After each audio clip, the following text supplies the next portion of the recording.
வணக்கம். இப்போ இந்த வீடியோ ப்ரெசன்டேஷனில் நம்ம MCX க்ரூட் ஆயில் மார்க்கெட்டில் இன்றைக்கி எப்படி ட்ரேட் பண்ணலாம் அப்படின்றத பற்றி பார்க்கலாம். அதுக்கு முன்னாடி போன வாரம் வெள்ளிக்கிழமை மார்க்கெட்டில் என்ன நடந்தது, அது மட்டும் இல்லாமல் போன வாரம் முழுவதுமே என்ன நடந்தது அப்படின்றத பற்றி பார்க்கலாம்.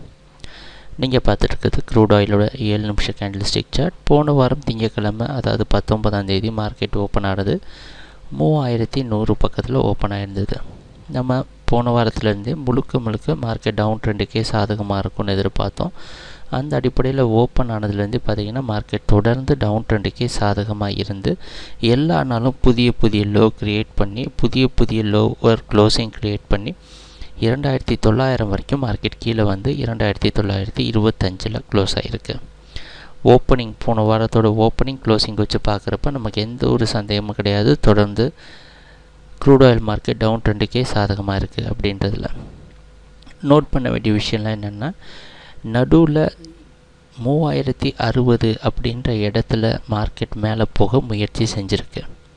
இந்த 3060 அப்படின்ற இடம் கொஞ்சம் முக்கியமாக இருந்திருக்கு. அதுக்கு சப்போர்ட்டாக 3020 அப்படின்ற இடம் அமைஞ்சிருந்தது. எதனால் 3020 நல்ல சப்போர்ட் எடுத்திருந்தது அப்படின்னா, 3000 அப்படின்ற ஒரு சைக்காலஜிக்கல் ஜோனை தொட விடாமல் மார்க்கெட் ஒரு இடத்துல சப்போர்ட் பண்ணியிருக்கு. ஆனால் அதுக்கப்புறம் பார்த்திங்கன்னா இதே 3020 ஒரு நல்ல ரெசிஸ்டன்ஸாக மாறி தொடர்ந்து டவுன் ட்ரெண்டுக்கு சாதகமாக இருந்திருக்கு. அதனால் நம்ம நோட் பண்ண வேண்டிய விஷயம் இந்த 3020. ஏன் என்றால் மறுபடியும் க்ரூட் ஆயில் மார்க்கெட் 3020 விட்டு மேலே போக ஆரம்பிச்சது அப்படின்னா மார்க்கெட் பையிங்க்கு மாறுறதுக்கு வாய்ப்புண்டு. அதனால் இந்த விஷயத்தை இப்போவே நோட் பண்ணிக்கிறது நல்லது. இன்றைக்கி மார்க்கெட்டோட ஓப்பனிங் 2925 பக்கமாகவே ஓப்பன் ஆகிறதுக்கு வாய்ப்பு இருக்கிற மாதிரி வெளிநாட்டில் இருக்க நைமேக்ஸ் மார்க்கெட் வச்சு பார்க்குறப்ப தெரியுது. அந்த அடிப்படையில் க்ரூட் ஆயில் மார்க்கெட் தொடர்ந்து டவுன் ட்ரெண்டுக்கு சாதகமாக இருந்து 2872 அப்படின்ற முதல் டார்கெட்டத்துடன் எதிர்பார்க்கலாம்.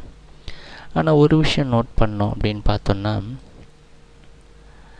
எந்த இடத்துல ஸ்டாப் லாஸ் வைக்கிறது. ஏன்னா மார்க்கெட் மிகப்பெரிய சரிவு சந்திச்சிருக்கு. இந்த 2960க்கு மேலே ஸ்டாப் லாஸ் வைக்கலாம்.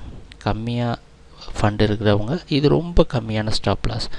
ஆனால் மார்க்கெட் எப்போவுமே இவ்வளோ பெரிய சரிவுக்கு அப்புறமா ஒரு ரீட்ரேஸ்மெண்ட் அப்படின்ற ஒரு விஷயத்தை கொடுக்கும். ஓரளவு மேலே லாபத்தை புக் பண்ணுறதுனால மேலே போயிட்டு மறுபடியும் ட்ரெண்டு கண்டினியூ ஆகிற சமயத்தில், டவுன் ட்ரெண்ட் கண்டினியூ ஆகிற சமயத்தில் உங்களுடைய ஸ்டாப் லாஸ் ட்ரிகர் ஆகிட்டு திருப்பியும் கீழே வரும். இந்த குறையை தான் பல தடவை நம்ம பார்த்துருக்கோம். ஸ்டாப் லாஸ் ட்ரிகர் ஆனதுக்கப்புறம் மார்க்கெட் நம்ம எதிர்பார்த்த மாதிரி போகிறது. அதை அவாய்ட் பண்ணோம் அப்படின்னா 3000க்கு மேலே நீங்கள் வச்சு ட்ரேட் பண்ணுறது தான் நல்லது. ட்ரேடிங் நடக்கிறப்ப பார்ப்போம் என்னென்ன மாற்றங்கள் வருதுன்னு. எங்கள் வீடியோ ப்ரெசன்டேஷனை தொடர்ந்து பார்த்துட்டு வந்ததுக்கு மிக்க நன்றி, மகிழ்ச்சி, வணக்கம்.